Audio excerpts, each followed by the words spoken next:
Bonjour et bienvenue au 42e épisode du podcast Les Aiguilles du Nord.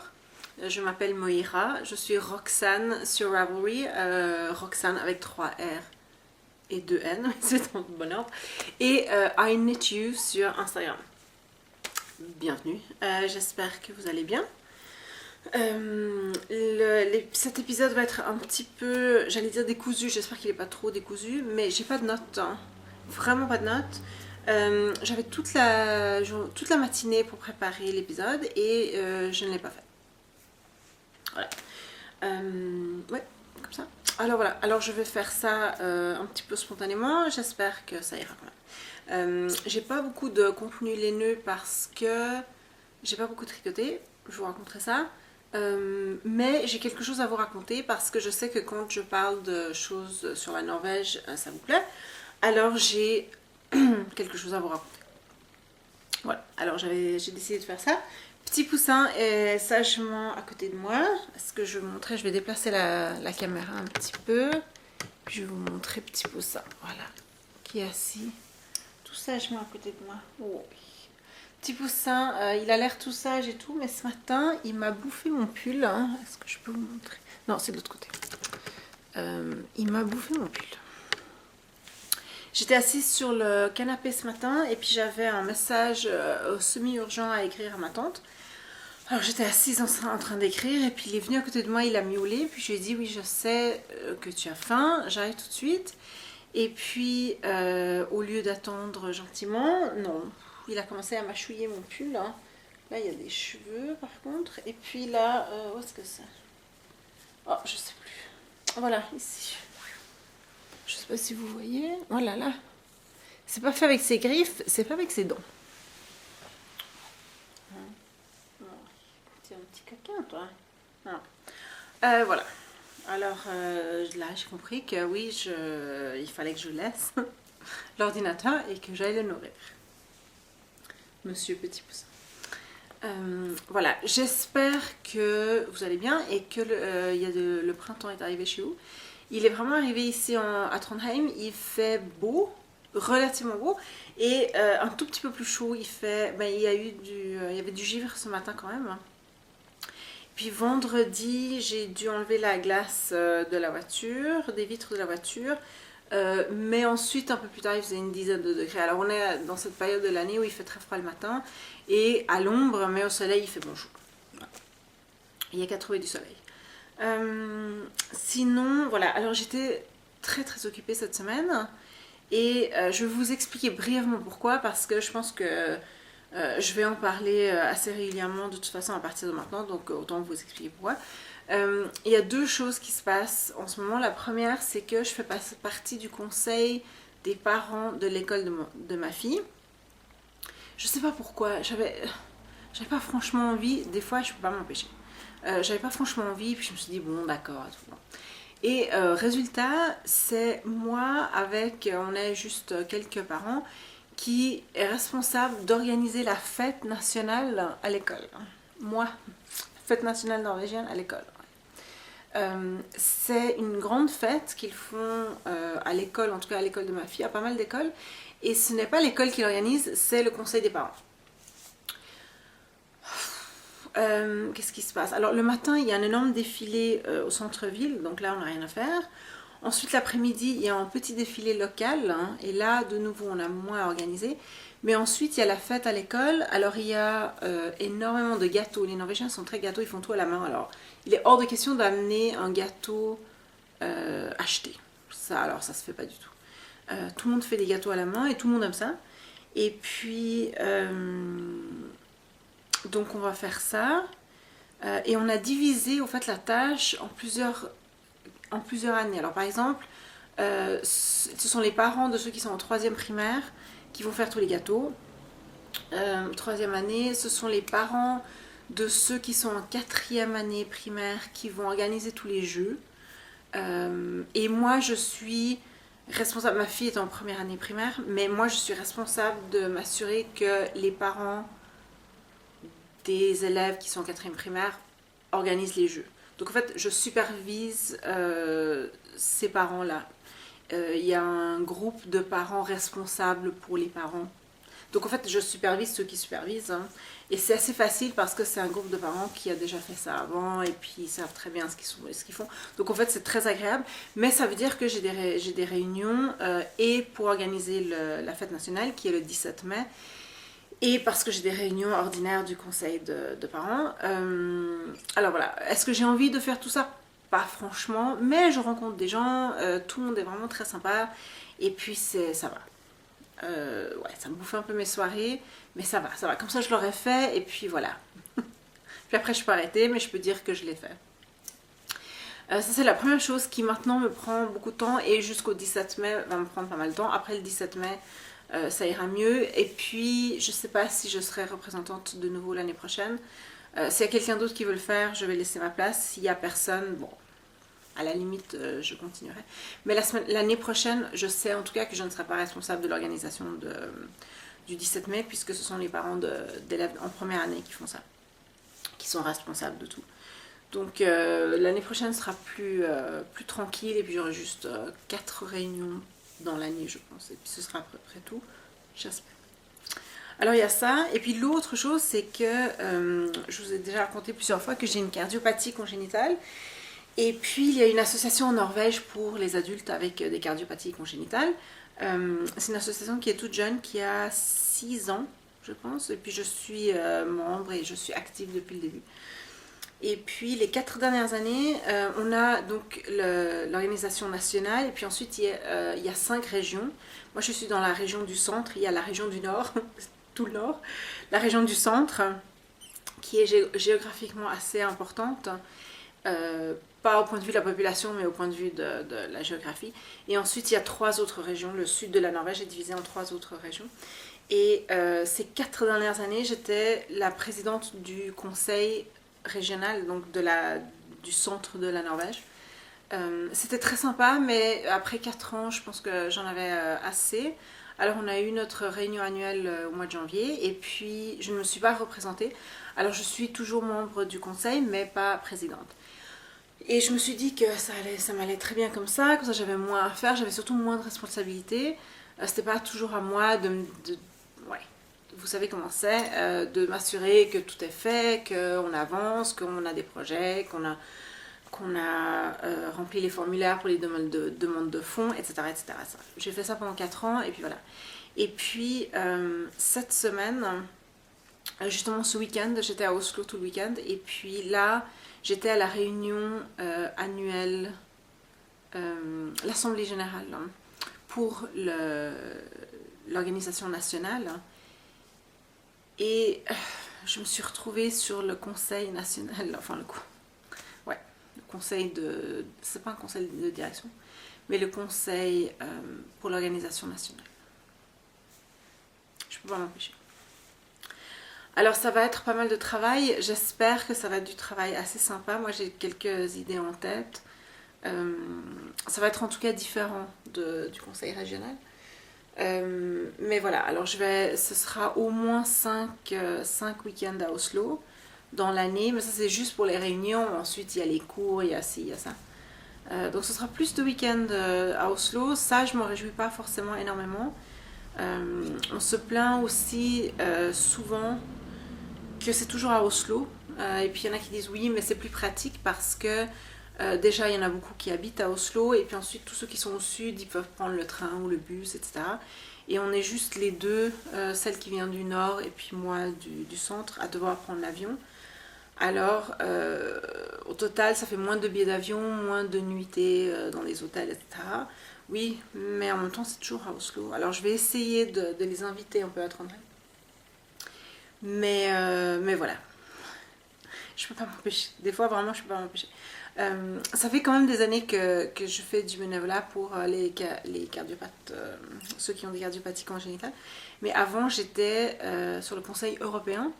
Et comme le Conseil européen l'organisation européenne est une toute petite organisation, on n'a absolument pas de fonds pour se réunir. On s'est réunis une fois, j'étais membre pendant 8 ans du Conseil. On s'est réunis une fois à Londres. Mais sinon, on faisait tout par Skype, hein. C'était beaucoup plus pratique. Puis d'ailleurs, je me souviens de certaines réunions, quand j'étais enceinte où je devais aller aux toilettes toutes les 5 minutes, mais on était seulement 2 anglophones sur le conseil, les autres venaient d'Allemagne, de Grèce, je sais pas où.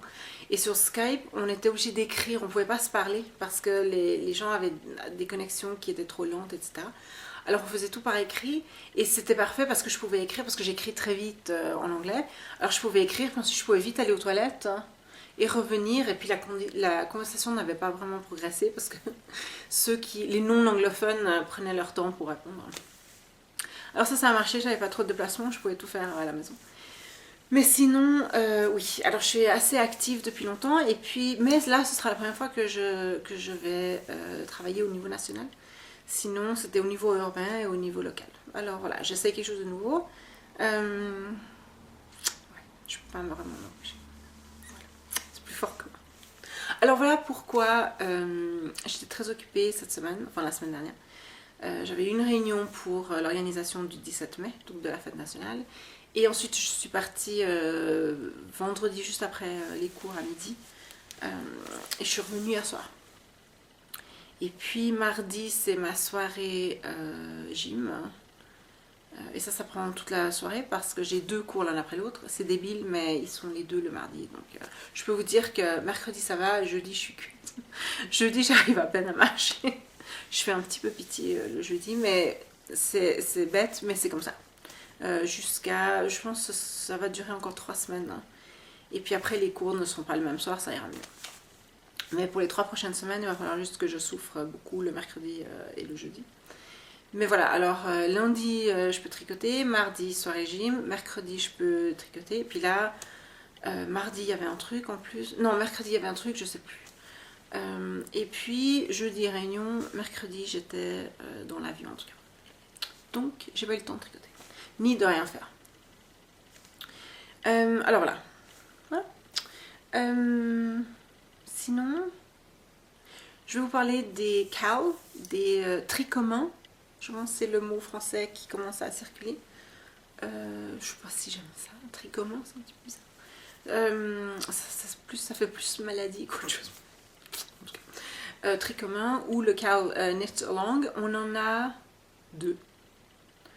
Le premier c'est le CAL Design. Ça je ne veux pas vous en dire trop puisqu'il est pour ainsi dire fermé, c'est-à-dire qu'on a déjà fermé les inscriptions. Par rapport à celles qui font des designs, on m'a déjà demandé 2 fois, donc 2 personnes m'ont demandé est-ce que je peux avoir une testeuse de plus, et ça j'ai aucun problème avec ça. Alors oui tout à fait, juste dites-moi. Parce que quand je vais donner quand on fera le tirage au sort pour les prix, les prix seront pour un groupe testeuse designer, et donc s'il y a plusieurs testeuses, il faut que je le sache. Mais sinon, oui. Si vous trouvez une autre testeuse pour votre patron, allez-y. Juste dites-le moi, mais sinon c'est très sympa. J'ai pas de problème avec ça. C'est juste que, ouais, sinon il est fermé pour les designs. A priori, après s'il y a quelqu'un qui a vraiment envie de faire un design qui veut commencer maintenant et qui a trouvé une testeuse, c'est ça le problème. Allez-y. Mais sinon, je peux pas m'engager à trouver des testeuses pour des gens qui veulent commencer avec des patrons. Donc ça va, il y a des photos, et puis moi je suis en train de tester, je vous montrerai ça. Mais moi je teste doucement un patron, mais je suis en train de le tester. Pour l'instant il est très bien, je pense qu'il va être très bien. Le produit final va être très beau. L'autre CAL, c'est le CAL chaussette. Alors le concept était un petit peu compliqué, mais je pense que la plupart... les cheveux, juste aujourd'hui c'est juste pas possible. Quoi que je fasse, ça va pas. Ouais, j'ai l'air vraiment... ouais, je sais. On dirait que j'ai une perruque hein, ou un truc mort sur la tête, je sais pas, mais ouais, c'est pas mort et ce sont mes vrais cheveux malheureusement. Mais c'est comme ça. Ma fille, hein, elle est gentille, ma fille, vous l'avez vu dans l'épisode 40. Hein. Elle est toute mignonne, merci pour vos commentaires gentils, elle est toute mignonne, mais alors des fois, elle me dit maman, ils sont vraiment bien tes cheveux parce que tout ce que tu as à faire c'est de les teindre en rouge, puis comme ça tu as déjà les cheveux de clown. Hein. Sympa la vie. Ouais, où est-ce que j'en étais? Les CAL, oui. Alors on a le CAL chaussette hein, qui a commencé la semaine dernière et qui va aller jusqu'au 27 juin. Alors, l'idée c'est que je fais un tirage toutes les 2 semaines. Il y aura 6 tirages en tout. Donc vous pouvez soumettre 6 chaussettes, soit 3 paires, soit 6 chaussettes complètement dépareillées, je m'en fous. Vous pouvez avoir fait une des chaussettes et puis vous soumettez la deuxième chaussette. Voilà. Mais à chaque tirage, vous pouvez soumettre... Je ne vais pas arrêter les soumissions à chaque tirage. C'est-à-dire qu'on a commencé avec le post numéro 2, n'est-ce pas? Moi j'ai écrit le premier post dans Ravelry. Vous soumettez tout ça dans Ravelry, il faut aller...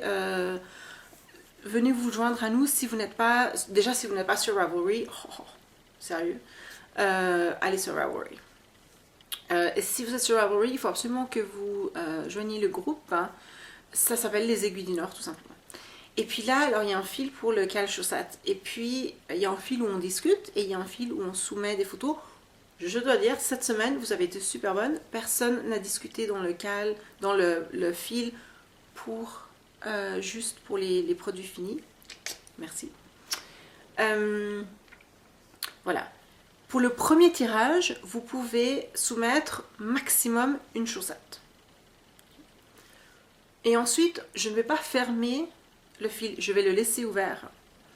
Pour le deuxième tirage, je vais de nouveau tirer, je vais mettre, par exemple, si on a, pour le premier tirage, s'il y a 20 chaussettes, je vais mettre dans random.org les postes de 2, parce que moi je suis toujours le premier poste, de 2 à 21, ça fait 20 chaussettes, et j'aurai un numéro.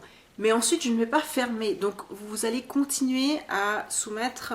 Et ensuite, disons qu'on a encore 20 chaussettes pour le deuxième tirage. Pour le deuxième tirage, je vais mettre dans random.org les numéros de nouveau de 2 à 41. C'est-à-dire que à chaque fois, toutes les chaussettes sont dans le tirage. Donc, si vous avez soumis une chaussette pour le premier tirage, cette chaussette, elle a 6 chances d'être tirée. Mais pour le premier tirage, vous ne pouvez soumettre qu'une chaussette. Pour le deuxième tirage, vous pouvez soumettre au total 2 chaussettes. Si vous avez soumis une chaussette pour le premier tirage, là vous en soumettez une autre. Mais pour le deuxième tirage, vous pouvez aussi soumettre 2 chaussettes là en même temps. Du moment qu'au total, vous n'avez que 2 chaussettes de soumise. Pour le troisième tirage, vous pouvez avoir soumis au maximum 3 chaussettes. Pour le quatrième, 4 chaussettes. Pour le cinquième, 5 chaussettes. Pour le sixième, 6 chaussettes. Voilà, j'espère que c'est plus clair. Quand vous les soumettez, c'est à vous de décider. Mais si les chaussettes sont terminées, ou si la chaussette que vous avez terminée est terminée, il faut la soumettre tout de suite parce que comme ça, la chaussette, elle participe à plus de tirages et donc elle a plus de chances de gagner. Donc si vous tricotez une paire, soumettez tout de suite la première chaussette une fois qu'elle a été tricotée et ensuite vous soumettrez la deuxième chaussette quand elle sera terminée. Mais pour un autre tirage, parce qu'on peut soumettre maximum une chaussette par tirage. Non, c'est pas vrai. Oui, au maximum une par tirage, mais... Je viens de me fourrer. Une par tirage, mais une pour chaque tirage. Tu comprends? Donc, pour le deuxième tirage, vous pouvez avoir soumis 2 chaussettes. Pour le troisième tirage, 3 chaussettes. Donc, c'est une chaussette supplémentaire par tirage. Voilà. Oh mon Dieu. C'est compliqué, c'est simple, hein, mais à tout expliquer, c'est assez compliqué. Moi, j'ai l'habitude d'avoir un tableau derrière moi. Je peux écrire, dessiner, faire des flèches, etc. Mais je pense que tout le monde a compris. J'ai juste eu une question, et puis c'était pas une question bête du tout. Mais sinon, je pense que c'est assez clair pour tout le monde. Mais ce que je veux dire, c'est que si dès que vous avez terminé une chaussette, soumettez-la, mais maximum une chaussette par tranche d'un tirage. Vous avez tout compris. Ok, ça c'est ça. Ensuite, pour le cal millimètre, je n'ai pas encore envoyé les laines. Je vais acheter les enveloppes aujourd'hui, là quand j'ai terminé d'enregistrer.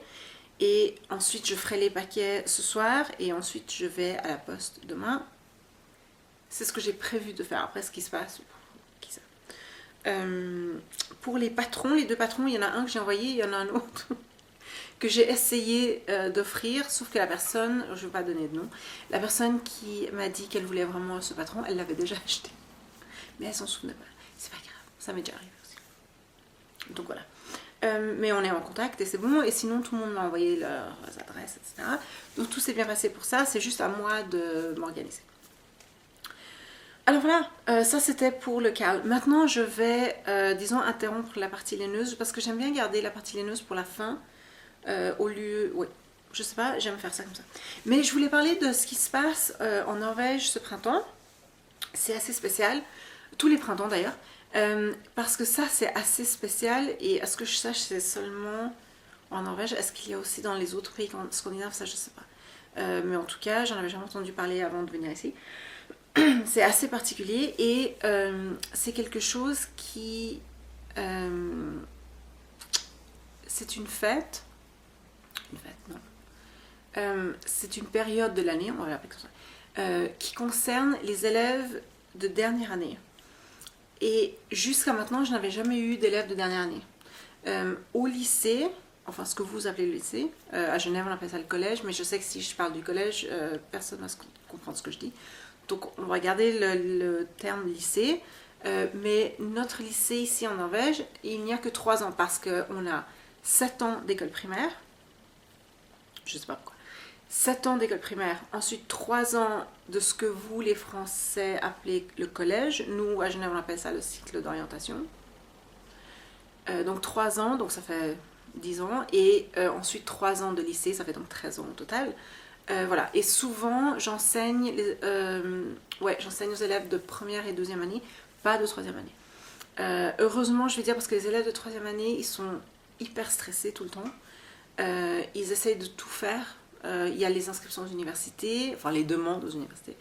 Ils sont stressés pour leurs notes, en plus il y a la revue en fin d'année. En tout cas, il y a tellement de choses qui se passent pour ces pauvres élèves. Ils sont stressés. En tout cas, j'essaie d'éviter les élèves de dernière année. Mais cette année, j'ai une classe, justement ma classe de français.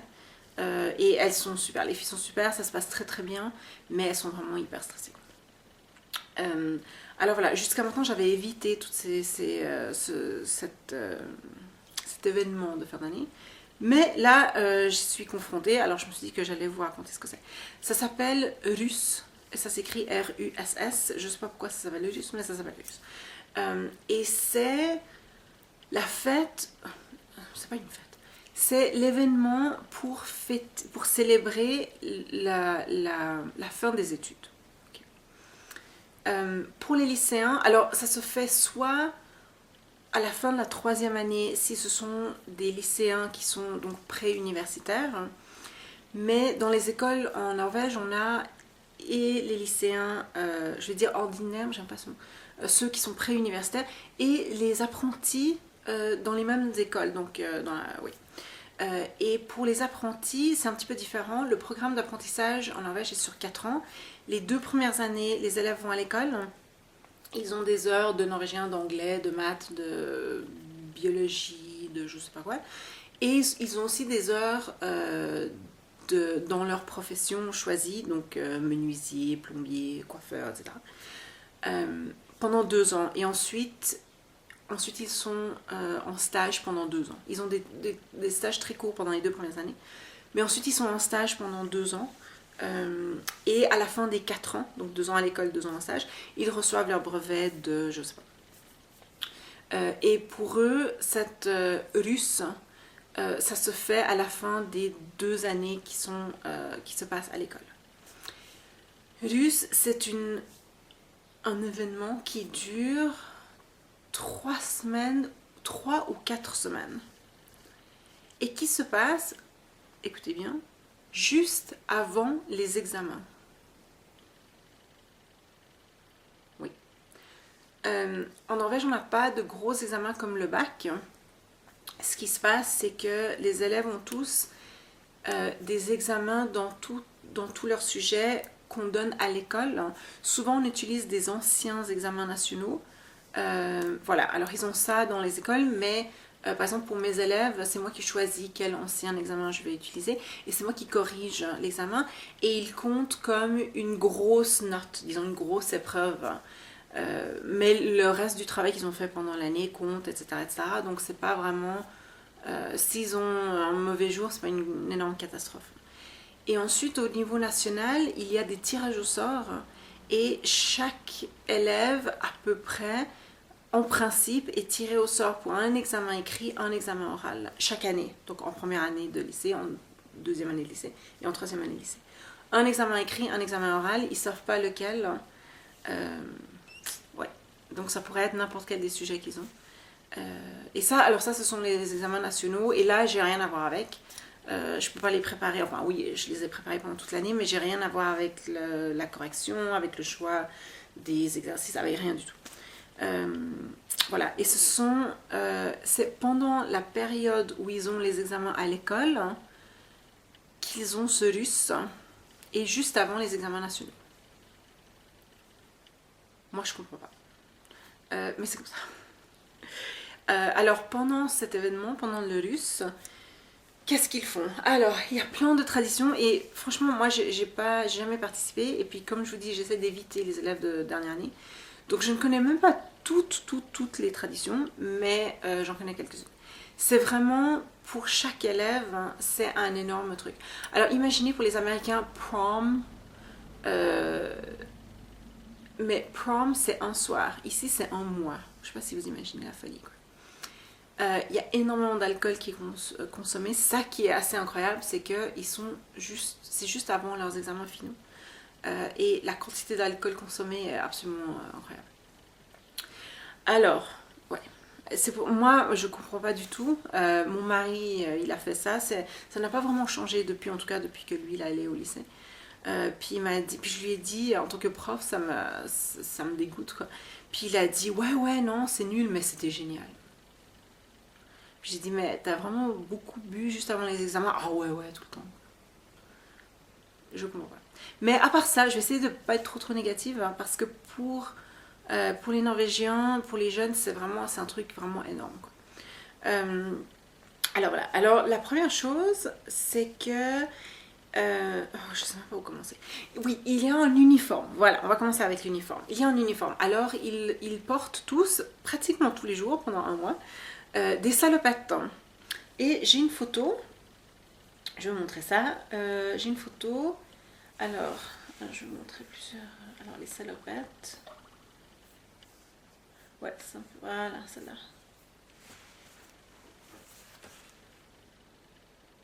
Vous voyez les salopettes, alors des fois elles sont portées avec les bretelles en haut, mais souvent comme ça, avec le drapeau norvégien. Et puis alors ils s'écrivent avec du Tipex, ils s'écrivent des trucs sur les pantalons. Alors au début ils sont rouges et beaux, à la fin ils ont plein de trucs écrits au Tipex et tout.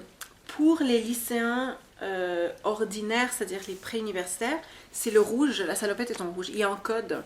Pour les apprentis, la salopette est en noir. Pour ceux qui ont fait des études commerciales, il y en a très peu, il n'y a pas vraiment d'école au niveau du lycée qui offre des programmes d'études commerciales, mais il y en a. Là, ils ont des pantalons bleus. J'en ai vu très peu, mais ça existe. Et pour les élèves qui font des études, par exemple d'agriculture, d'agronome, de paysagiste, enfin tout ce qui a à voir avec des choses vertes, avec la nature, hein, eux ils ont des pantalons verts. Alors voilà, et on les voit tout de suite, ça se voit tout de suite parce qu'ils ont tous partout en Norvège, c'est les mêmes couleurs, et chaque année, etc. Alors on voit tout de suite, et les élèves, pour eux, c'est une grande fierté de porter ça.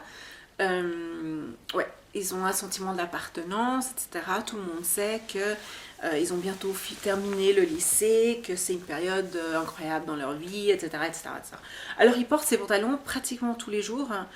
Souvent ils ont quelque chose dessous, surtout ici à Trondheim il fait froid, donc c'est pas si sale. Et le but c'est de ne pas les laver puisque tout le monde a écrit au Tipex salut, je t'aime, je t'aimerai toujours, des trucs comme ça.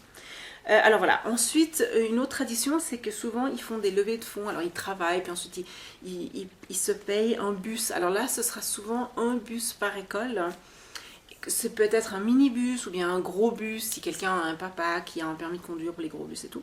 Alors ils achètent des bus vraiment délabrés mais qui marchent encore, et puis alors ils les retapent, alors ils les peignent souvent justement en rouge. Et puis ensuite, ils vont aller installer le bus un peu partout en ville et ils boivent dans le bus. Mais comme je l'ai dit la dernière fois, ils ne boivent pas pour aller ensuite conduire le bus. Ça, vraiment, j'en ai jamais entendu parler. Ils sont assez sages de ce point de vue-là, mais le bus, c'est vraiment pour faire la fête dedans. Et ensuite, alors, ils ont, et ça dépend, c'est chaque année le comité, parce que vous imaginez bien qu'à l'école, il y a un comité d'élèves qui organise tout ça. Et puis ensuite, alors, il y a certains événements qui se passent chaque année dans chaque école. Il y a le baptême, ça c'est la première fête. Alors le baptême, c'est là où ils reçoivent leurs uniformes, et puis je sais pas, il y a des chansons, tout ça. Et ensuite, ils terminent la soirée ouais, avec de l'alcool. Bonjour toi. Oui, non, toi t'auras pas d'uniforme. Non, t'es trop vieux toi. Le petit poussin, il a 13 ans cette année. Ouais, c'est bientôt son anniversaire d'ailleurs. Bah tiens, c'est son anniversaire cette semaine. Ouais. Il aura 13 ans, petit poussin. Son anniversaire cette semaine. On dit à peu près, parce que quand il est venu habiter chez moi, il avait à peu près 6 semaines, alors on a calculé quand il était né, puis c'est à peu près le 15 avril. Alors on fête son anniversaire le 15 avril. Alors voilà, cette semaine, ce sera l'anniversaire de petit poussin. Oui, ouais, tu auras une petite gâterie ou un petit saumon. Il aime ça le saumon. Alors voilà, il y a le baptême et puis ensuite il y a certains, il y a des concerts, il y a des trucs. Et puis ils ont un chapeau, il me semble, mais je me souviens plus la tête qu'il a. Oui, c'est un espèce de béret. Le chapeau est un espèce de béret de la même couleur que la salopette. Et sur ce béret, ils peuvent accrocher des fils ou ouais, différentes choses. Mais ils les reçoivent s'ils ont fait certaines choses. Alors chaque année, le comité décide d'une liste de challenge. Et ça peut être, par exemple, ah oui, alors, une année, il y a une de mes collègues, au milieu d'un cours, je ne sais pas si vous imaginez, au milieu d'un cours, puis elle est un peu pince sans rire, mais elle a trouvé ça drôle, hein. Par ça, elle a trouvé ça super drôle. Mais en classe, elle est un petit peu pince sans rire comme ça. Au milieu du cours, il y a un élève qui se lève. Madame, j'ai quelque chose à vous dire. Il s'agenouille puis lui a fait une proposition en mariage. Et je pense que ça c'était une des choses sur la liste qu'on pouvait faire pour recevoir en des prix. Ensuite, une année, alors moi je commençais à être remplaçante et je connaissais pas du tout tout ça. Alors tout d'un coup, tous mes élèves se sont mis sous les tables. Hein. J'ai dit, vous foutez quoi là? Puis ils m'ont dit, ouais, c'est un truc, on fait tous ça. C'était des apprentis. Alors ils étaient en fin de 2e année. Ils avaient tous leur salopette noire. Et tout d'un coup, ils s'étaient donné le mot à telle heure, je ne sais plus quelle heure c'était, tous sous la table, hein, sous les tables. Puis j'ai dit, vous faites quoi? Puis ils ont dit, ouais, écoutez, on fait ça à toute l'école. Puis si on a un prof sympa qui nous laisse s'asseoir sous les tables, on reçoit un de ces trucs. S'il vous plaît, s'il vous plaît. Puis alors, ils devaient lire un texte dans leur livre d'anglais. Alors j'ai dit, ok. Prenez vos livres, hein, et lisez sous la table. Oh ouais, vous êtes super sympa, merci. Oh, qu'est-ce qu'elle est cool celle-là. Alors je sais pas si vous imaginez la scène. Hein. Moi j'étais vaguement à mon bureau et puis eux ils étaient tous, j'avais toute ma classe, c'était que des garçons. Ça devait être des apprentis plombiers ou peintres ou je sais pas. Tous assis sous leur bureau à lire leur texte. Mais par contre, ils ont vraiment lu parce qu'ils savaient que s'ils lisaient pas, j'allais dire non, maintenant ça suffit. Et qu'ils n'allaient pas recevoir leur petit truc. Alors ils étaient tous là sous les bureaux à lire leur texte. C'est pour ça que je veux pas avoir des élèves de 3e année. Parce que j'ai pas envie de toutes ces clowneries. Là, avec les apprentis, c'était sympa et tout, mais c'est juste... Ouais. Et puis, moi, mon gros problème, c'est pas tout ça. Je trouve sympa... ça leur donne, c'est vraiment, en tout cas à toutes les personnes tous les adultes avec qui j'en ai parlé, c'est vraiment un gros moment dans leur vie, c'est un événement très important, etc. Moi, mon seul gros problème, c'est que vraiment la consommation d'alcool est juste ridicule. Les élèves qui arrivent, alors il y a des élèves qui arrivent un petit peu éméchés à l'école, ou alors avec des cernes, alors ils ont travaillé toute l'année, ils ont travaillé dur et puis ils arrivent aux examens, ils sont pas prêts juste parce qu'ils ne se sont pas donné de la peine de rester sobres les 2 dernières semaines avant l'examen. Puis ça, je trouve un peu nul. Quoi. Mais c'est tellement ancré dans la culture que ouais. Ils ont essayé, je pense qu'ils ont essayé de changer ça, de le déplacer un petit peu et tout. Le problème c'est qu'évidemment dès qu'on essaie de déplacer quelque chose après les examens, tout le monde est en vacances et puis ça marche plus. De le déplacer un peu plus tôt dans l'année, je sais pas, ça n'a pas marché. En tout cas ça n'a pas marché, ils ont essayé de le raccourcir, ça n'a pas marché non plus. Ouais. C'est vraiment une tradition qui est très très ancrée. Et pour les Norvégiens, c'est vraiment très très important. Euh, c'est un rite de passage, bien sûr. Et peut-être qu'avec la disparition de l'importance de l'Église, hein, les Norvégiens se confirment encore énormément. Il y a énormément de confirmations. L'Église norvégienne a une confirmation vers les 17 ans. Ouais. Et puis, il y a une organisation qui s'appelle l'organisation humaniste, hein, en Norvège, donc qui n'est pas religieuse, c'est une organisation qui n'est pas religieuse, mais qui offre des discussions intellectuelles, philosophiques, etc., pour les gens qui sont athées ou agnostiques. Et ils ont aussi des espèces de baptêmes, des espèces de confirmation. Parce que c'est sûr, on ne peut pas juste enlever une tradition. C'est comme le christianisme, par exemple, on fête Noël, pas parce que Jésus est né à Noël, il n'est pas né à Noël du tout, mais parce qu'il y avait les fêtes des Saturnales, les Romains fêtaient les Saturnales à Noël, et qu'on ne peut pas juste enlever une fête aux gens. Alors il faut substituer au lieu d'enlever. Et donc c'est la même chose avec autour de Pâques aussi, ce sont les fêtes de fertilisation, etc. Fertilité, pas fertilisation. Fêtes de fertilité, etc. Les fêtes païennes de fertilité qui ont été remplacées par Pâques. Et donc cette organisation humaniste a aussi une espèce de confirmation pour ne pas enlever une fête pour avoir plus d'adeptes, etc. Alors c'est très difficile d'enlever des fêtes, et puis vraiment il n'y a pas de raison de le faire, mais c'est vrai que les significations peut-être changent. Et puis maintenant, alors les confirmations, il y en a encore beaucoup, qu'elles soient luthériennes, l'église, la plupart des gens en Norvège sont luthériens, qu'elles soient luthériennes ou humanistes, mais je pense que ce russe prend de plus en plus de place. Et c'est vraiment le gros rite de passage pour les jeunes en Norvège. Mais c'est un énorme rite de passage qui est 3 ou 4 semaines, qui dure de 3 à 4 semaines. Et les élèves sont à peu près intenables pendant cette période. Alors il y en a qui sont assez sérieux pour rester plus ou moins sobres assez longtemps pour étudier pour leurs examens. D'autres qui... Ouais. Voilà. Ouais. Alors voilà, je voulais vous en parler parce que j'ai des élèves cette année, en 3e année. Je ne vais pas les voir parce que le cours de français c'est le cours que je donne sur internet, puisque le niveau est très élevé et les filles sont partout dans le département, dans le canton. Alors on fait ça par internet, mais je leur parle beaucoup, fréquemment et beaucoup. Alors je sais qu'elles se réjouissent toutes et tout. Et puis évidemment à l'école, même si je n'ai pas d'élèves, et cette année je n'ai pas d'élèves en 2e année. J'ai seulement des classes de 1re année et cette classe de 3e année. Mais évidemment on voit tous les élèves et puis il y a une espèce d'ambiance qui est quand même assez sympa. Ça je dois avouer que les élèves ils se réjouissent tous, c'est la fin, le printemps arrive, alors tout le monde vraiment est de meilleure humeur. Les élèves de 3e année voient la lumière au bout du tunnel et l'ambiance est vraiment sympa. Il y a peu d'incidents, en tout cas à l'école où moi j'enseigne, peu d'incidents vraiment assez graves à l'école, donc pour ça c'est bien. Après il se passe des choses des fois hors de l'école. Il y a des fêtes chez les particuliers, dans les rues, etc. Puis là... Mais en général, ouais, ça va. L'année dernière il y a eu des viols. Ouais. À Oslo, je pense à Trondheim aussi.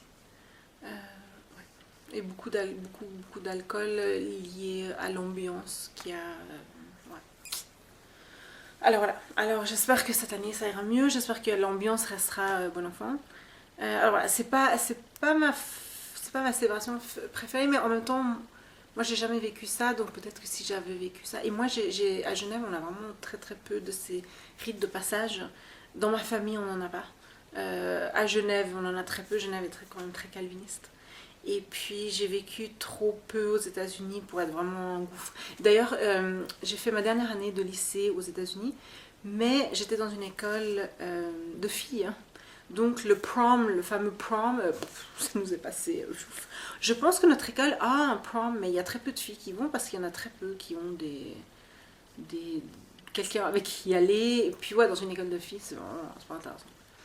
Alors le prom se fait d'ailleurs pas sur le campus, c'est dans un hôtel quelque part. Puis toutes celles qui veulent y aller y vont, mais il y en avait très peu qui sont allées. Sinon, alors j'ai pas participé et c'est vraiment pas mon truc, hein. Tous ces grosses fêtes un petit peu forcées comme ça, ces rites de passage, c'est vraiment pas mon truc. Mais en Norvège, c'est un gros événement. Et puis c'est sûr que quand les élèves se réjouissent et quand ils m'en parlent, c'est toujours de manière positive d'ailleurs.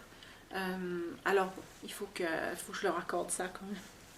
Mais voilà, alors et puis si vous voulez voir plus de photos, juste tapez dans Google Russ, R-U-S-S, et puis la Norvège en norvégien c'est Norge, N-O-R-G-E, comme ça vous aurez plus de photos. Alors juste tapez Russ, R-U-S-S, et puis Norge, N-O-R-G-E, et puis photos au lieu de texte, mais juste photos dans Google, et là vous verrez toutes les photos. Des bus, vous verrez sûrement des photos de bus. Vous verrez des photos de filles à moitié dénudées avec les salopettes. Je peux vous dire que les filles à moitié dénudées, c'est pas à Trondheim parce qu'il fait trop froid. C'est au sud de la Norvège. Et puis l'ambiance de fête qui règne. Alors, c'est sympa. Pour la plupart, c'est sympa. Quand ça dégénère, c'est moins sympa. Et ça dégénère souvent. Mais sinon, l'idée est sympa. Alors voilà, j'espère que...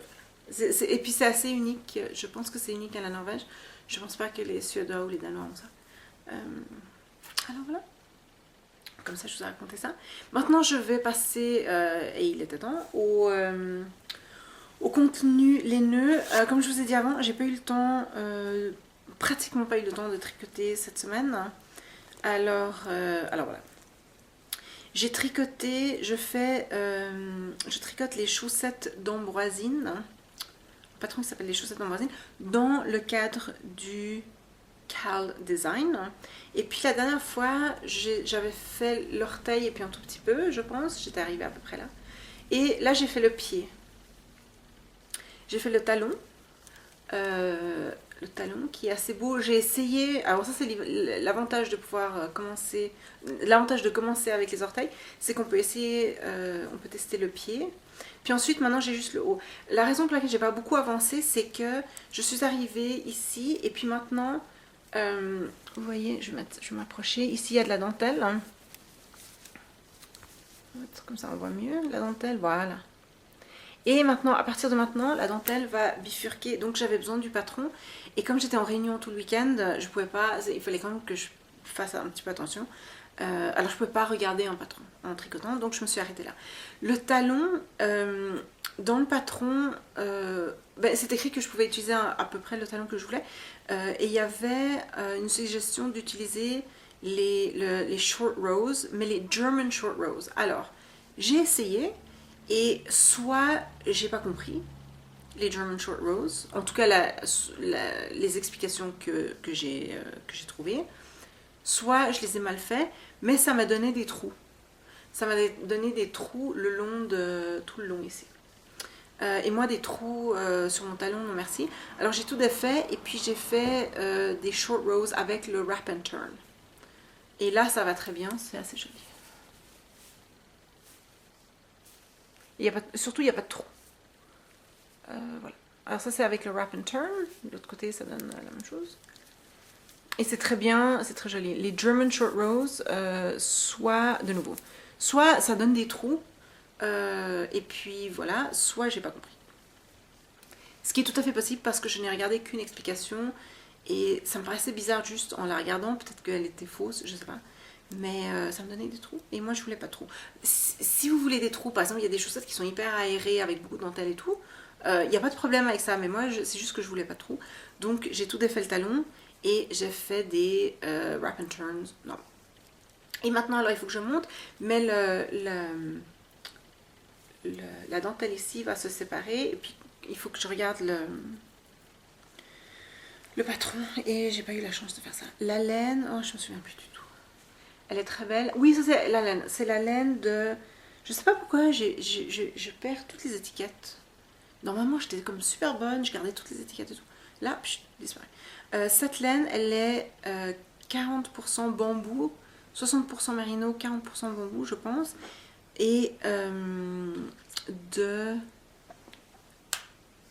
Ladybug Fibers. Non, Ladybug Fiber. Oula, c'est le petit poussin qui a fait bouger le spot. Oui, Ladybug Fiber. Goisenberry, vous vous souvenez? Oui, les baies de goji. Goji berry. En anglais, je sais pas comment ça s'appelle. En français, c'est les baies de goji. C'était le nom de la couleur. Maintenant, je me souviens. C'est pas bête de perdre les étiquettes, au moins ça me fait travailler les neurones. Et l'autre projet, alors ça j'ai travaillé dessus pendant la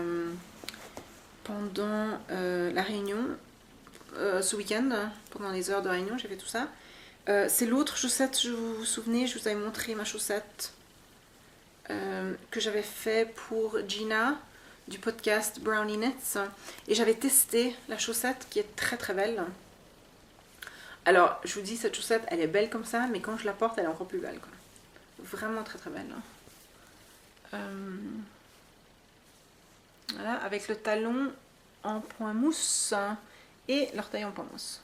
Et quand vous allez me dire, oui, mais c'est pas très joli parce que ça ressort un petit peu par rapport au reste. Oui, mais quand on le porte, ça ressort pas. Oh, mon Dieu. Quand on le porte, ça ressort pas, c'est très joli, c'est très très élégant. Ouais, très beau.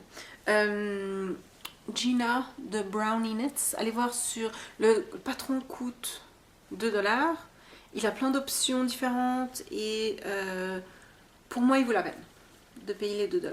Alors il y a des gens qui par principe ne veulent pas payer pour des patrons, ok. Il y a des gens qui n'ont pas envie de dépenser de l'argent sur des patrons et ok. Mais moi je dirais si vous allez dépenser de l'argent sur un patron à chaussettes, ça c'est un patron que j'achèterais volontiers. Parce que de nouveau, il offre plusieurs options. Le talon est intéressant. Les orteils sont aussi intéressants. C'est une façon très intéressante de faire. Et le motif peut être répliqué très facilement pour n'importe quoi. Donc, moi je trouve que ça, les $2 vraiment valent la peine. Alors voilà, j'ai fait ça parce que j'ai pas besoin de regarder le patron. Maintenant, j'ai compris le principe du motif. J'ai fait ça pendant la réunion. Et c'est tout. C'est à peu près tout. La manche de mon Crosby, non, parce que le début de la manche, il faut que je réfléchisse. Parce que c'est un tubular cast-on.